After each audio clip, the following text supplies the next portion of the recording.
So while I was away, I managed to find this really cool VHS Marvel Legends retro pack of Green Goblin and MJ. These packs, as far as I'm aware, weren't released in NZ. I think they're Pulse exclusives because I've never actually seen these in stores anywhere myself, but I'm thrilled to have found this while I was visiting Frankensons. This was a much easier way to get my hands on a Green Goblin figure for my Spider-Man Legends collection. There were a few other Green Goblin figures that I found while I was at Frankensons, priced for around 50 USD to I think 80 USD was the highest price that I saw, so $60 for these two figures was a much easier sell for me. The packaging here resembles an old VHS-like style. This physical media era is nostalgic, so this kind of marketing gimmick, it does work well on me. The way I see it, I have a desired figure here in Green Goblin and a bonus figure with MJ. And out of the packaging here, I have the two figures standing alongside their accessories. There's nothing major that's been included here, some extra hands and an alternate head for Gobby plus a glider, which is really cool to see. I'll start off with that Mary Jane figure who, like I said, I was always just kind of viewing her as like a bonus figure, but she might actually be the main selling point for me here. I do really love the vibrancy of the colors that she uses in these retro styled figures as well.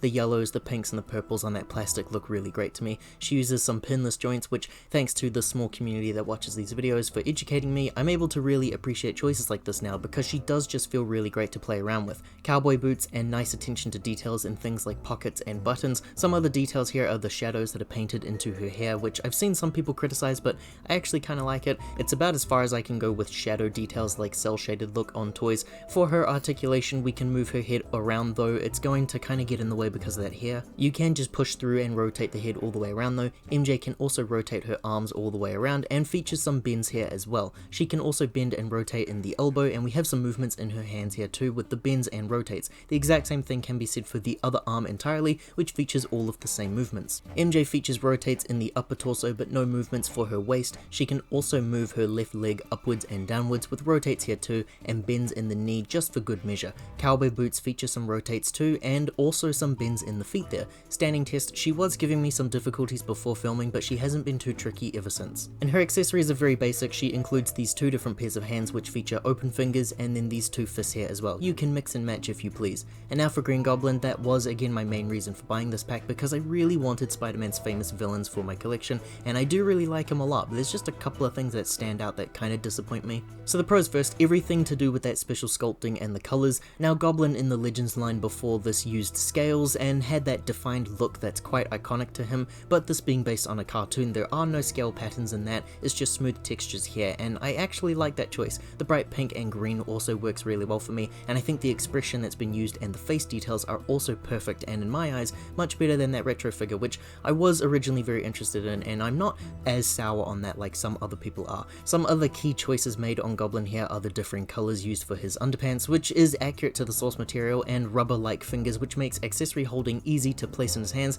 but it does mean that keeping items slotted in here for display is a little bit tricky. Now for the part that I really don't like about Goblin here, it's these joints. It's not a good idea packaging a really nice pinless figure in with a pinned joint figure. Goblin's elbows feel like a rubber disaster here, and I'm too afraid to properly try and pose him in fear that that arm is just going to collapse. The joint feels very thin, it feels very fragile, and it soured my view of the figure just a little bit. Articulation, we can get a lot of head movement here with some bends and some rotates, really easy to use. He also has some good bends and rotates for his arm, and some added rotates in his upper arm there as well. Those elbow bends, again, I'm not a fan of those. It's the rubberized joints, and his gloves are separate so they can move as well. Bends in the wrist too, and some rotates, and the exact same articulation can be said for the other arm entirely, which moves the exact same way. Goblin has these really nice bends in the ribs here, like a classic Spider-Man figure would, and he can rotate in his hips as well. His legs can move outwards and upwards, and he has some rotates in his upper thigh and some bends in the knee, but again, the pin joints, meaning that the rubbery bends strike again. He has some nice bends and rotates in his feet here as well, and for his standing test, like MJ, he was giving me trouble beforehand, but now not so much. Accessories are very simple, but they're very nice for Goblin here. A pumpkin bomb, which I believe is the same one that's been used in other figures before this one.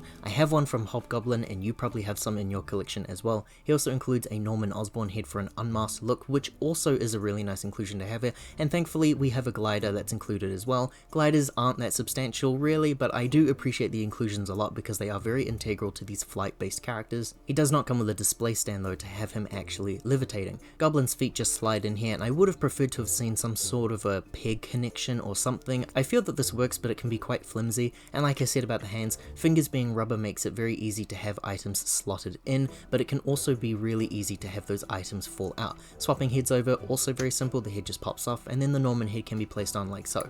So overall, I do really like this 2-pack despite the Goblin issues that I have with those joints. MJ looks really great overall, from her joints to her sculpts and the colors that have been used here. The most disappointing thing about her are a lack of accessories. I'm not too sure what they could have possibly included, but maybe some misc items like an issue of the Daily Bugle or something could have gone a long way here. Goblin is also a really good figure, but I go back and forth just based on the arm and the leg joints. It is really hard to overlook that when he was included with a figure that doesn't feature these same problems. They will both make for a really great display piece for my Spider-Man shelf though, and for the time being I do think that these are the best possible versions to get of both of these characters.